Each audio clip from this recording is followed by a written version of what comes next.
Hi, I'm A-Train. I'm a 7th grade student at Winston Churchill Middle School, and this is my Spirit of San Juan story.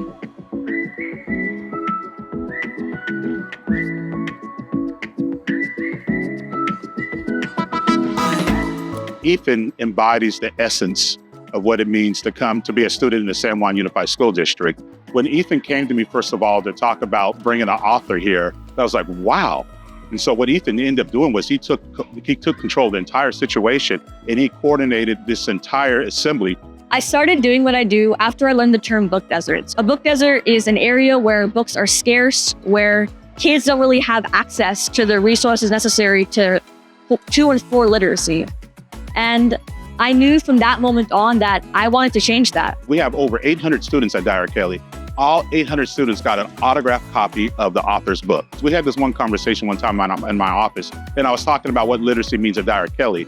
He was just talking about how it's important for everyone to have access to opportunity, access to information. He was talking about how through literacy, we're able to express ourselves. And also it helps them be like a member to society. So when he told me that, I was like, man, I got to get this kid's autograph. And so one of the things I did was I had him sign this paper to me over a year ago. And Ethan actually put his name right here. And I said, this kid is going places. For every single book that I read, it's all about diversity and inclusivity. I always come back to the term windows, mirrors, and sliding glass doors. They're windows, meaning you can see into other people's lives. They're mirrors, so you can see yourself in the stories that you read, which is just as important. And sliding glass doors, so you can be a part of the community that you're reading about, the culture.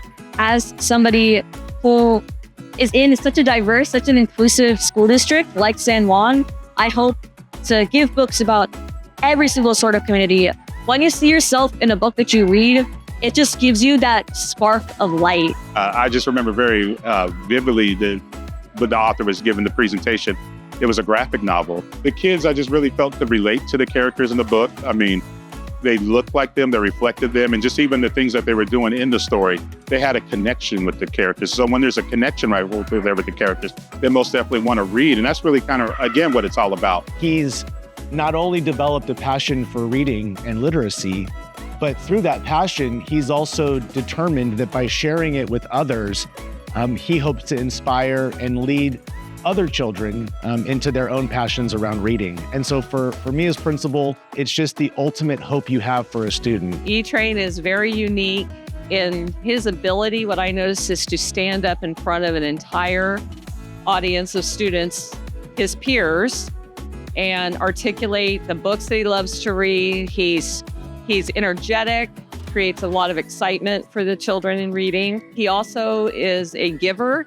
He gives books to our school library on a regular basis. Whether it's because of the work that I do, when it comes to literacy, my signature is always a bow tie, always sort of like a blazer. Because of that, there's a little bit of bullying from that standpoint. And of course, you can be called a nerd for doing this. And to be honest, being called a nerd is the biggest compliment that you can receive. Channel that inner nerd, everybody. Don't listen to that. The more I get bullied, the more I kind of build that wall, not necessarily of my emotions, but of myself kind of growing into somebody that I love. The brother's a new president. He's the next upcoming president. To talk about equity and to talk about access and to talk about leveling the playing field, we don't have adults who talk like that. So for a youngster to be talking like that, it's more than just invigorating. It's really inspirational.